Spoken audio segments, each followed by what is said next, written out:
అందరికీ నమస్కారం. నేను సునీత లక్కంరాజు. నిన్నటి రోజున ప్రజాస్వామ్యంలో ఒక చీకటి రోజు, ఒక దుర్దినం అని చెప్పచ్చు. గత 13 రోజులుగా బస్సు యాత్ర చేసుకుంటూ వస్తున్నారు జగన్మోహన్ రెడ్డి గారు.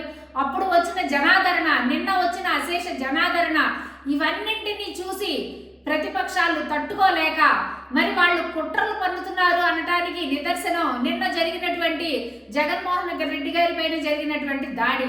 అంటే ఇంతకంటే దారుణం ఏమైనా ఉంటుందా?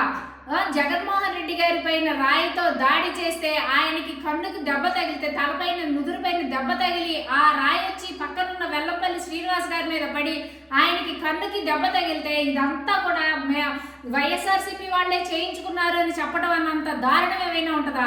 ఇలాంటి మాటలు చెప్పడంలో టీడీపీ శ్రేణులే సిద్ధహస్తులు అని చెప్పి కూడా చెప్పచ్చు.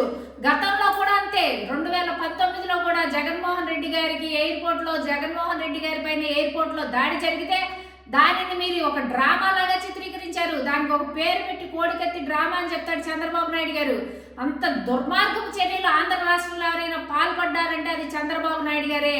మీరు కూటమి కట్టుకొచ్చినా, ముగ్గురిని కలుపుకొచ్చినా, నలుగురిని కలుపుకొచ్చినా జనాదరణ రావటం లేదని చెప్పి ఎలా చేయాలి, ఏం చేయాలని దుష్ట ఆలోచనలు పన్నే దుష్ట చతుష్టయం మీరు. అందుకే మీరు ఇటువంటి ఆలోచనలు పన్నుతా ఉన్నారు. నిన్న జరిగినటువంటి దాడిలో ఎవరెవరి హస్తాలు ఉన్నాయో, ఎవరు చేయించారో, చేసిన వాళ్ళు ఎవరో వాళ్ళందరికీ కూడా కఠినమైన శిక్షలు పడాలా.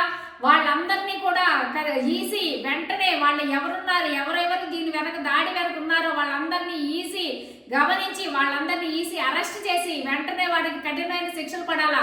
అది ఒక ఎత్తు అయితే, రెండో పరంగా చూసుకున్నట్టయితే ఎందుకు మేము ప్రతిపక్షాలు చంద్రబాబు నాయుడు గారే చేశారు అని అంటున్నావు అని అంటే దానికి కారణం ఏంటంటే ఆయన సభల్లో రెచ్చగొట్టే మాటలు ఏంటి. వైఎస్ఆర్సీపీ అధినేత జగన్మోహన్ రెడ్డి గారు వస్తే ఆయన్ని రాళ్లతో కొట్టాలని చెప్పి చెప్తున్నాడు చంద్రబాబు నాయుడు గారు. ఇంకొక ఆయన పవన్ కళ్యాణ్ గారు అధపాతాలని తొక్కేయాలని అంటారు.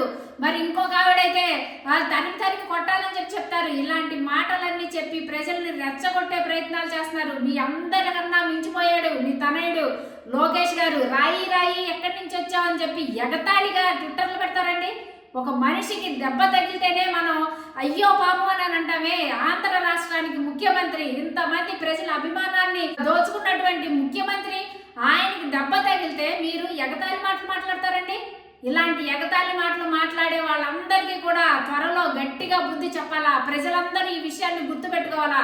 ఒక ముఖ్యమంత్రి పైన దాడి చేసిన వాళ్ళని ఎవరిని వదలకూడదు. వాళ్ళందరికీ కూడా కఠినమైన శిక్షలు అమలు కావాలా. ప్రజలందరూ గుర్తుపెట్టుకోవాలా. రేపొద్దున మనకి వచ్చే ఆయుధం, మన ఆయుధం ఉందండి. మే 13వ తారీఖు ఆయుధం అనే ఓటు అనే ఆయుధం ద్వారా వీళ్ళందరినీ తిప్పి కొట్టాలా. ఈ కూటమికి గట్టిగా బుద్ధి చెప్పాలా.